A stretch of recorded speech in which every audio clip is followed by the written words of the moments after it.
Simone's Twitter account, @John Simone 41, includes an entry posted Wednesday night that accuses Chiefs president Bill Dutch of cashing out on the team and being a sellout. The accusation is in reference to Dutch's role in a group that loaned the Chiefs $500,000 in 2013 in exchange for 600 shares of stock. The money was needed to rescue the team from the brink of bankruptcy, a dire situation that was a legacy of the Simone management era.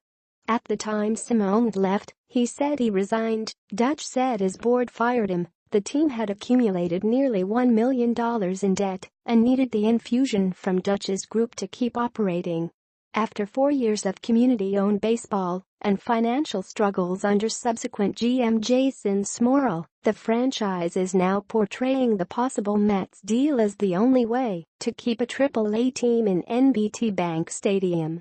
Simone's father, Tex, was a longtime general manager of the team who became the face of the franchise. The pending sale of the Chiefs to the Mets raises the possibility that the Major League team could someday move the team. The transaction would also potentially pay large dividends to Dutch and his group. Later Thursday, John Simone posted a tweet that seemed to infer Tex Simone was partially responsible for the pending windfall. Just how big a payoff might be coming won't be known until the Mets send out information to stockholders with price per share offers. But Syracuse isn't exactly negotiating from a position of fiscal strength in the deal, and Dutch had 5 partners in his $500,000 loan. Presumably, that means the return would be split 6 ways within that group.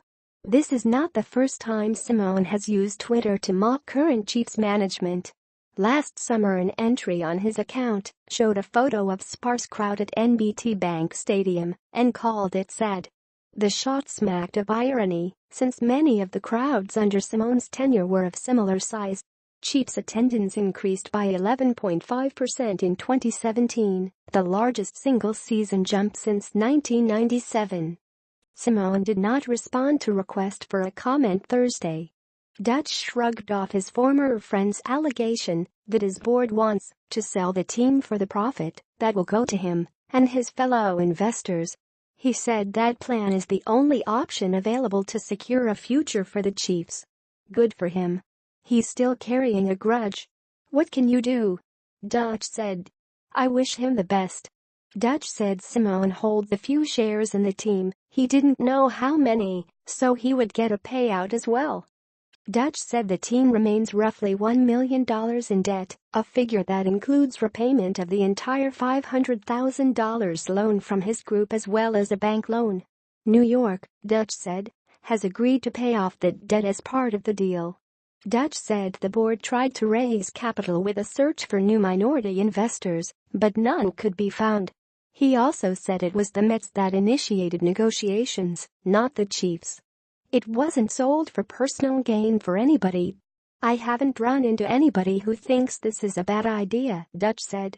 I can tell you there was not a lot of sentiment for selling the team until it became a court of last resort.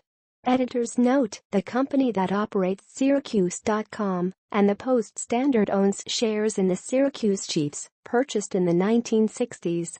The media company's chairman, Stephen A. Rogers, sits on the Chiefs' board of directors.